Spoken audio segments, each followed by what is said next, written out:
নমস্কাৰ, আমাৰ অন্য এটা মিনি ব্লগলৈ আপোনালোক আটাইকে স্বাগতম জনাইছোঁ।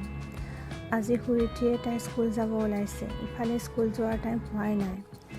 আজি তাই অ'টছ নাখাম বুলি কোৱাত ৰুটি এখনত জেলি লগাই দিলোঁ। তাকে আইতাকৰ ওচৰত বহি খাইছে। তাৰপিছত আইতাকে তাক অলপ সময় পঢ়াইছে।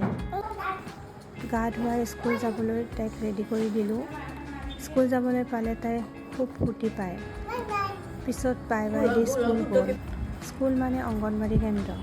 তাত তাই সকলোতকৈ সৰু। তাত সকলোৱে মিলি প্ৰাৰ্থনা কৰে।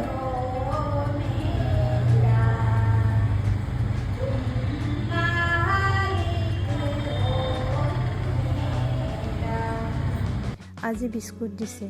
তাই সকলোতকৈ লাষ্টত গৈছে বিস্কুট আনিব। আজি দেউতাকে স্কুলৰ পৰা লৈ আহিছে।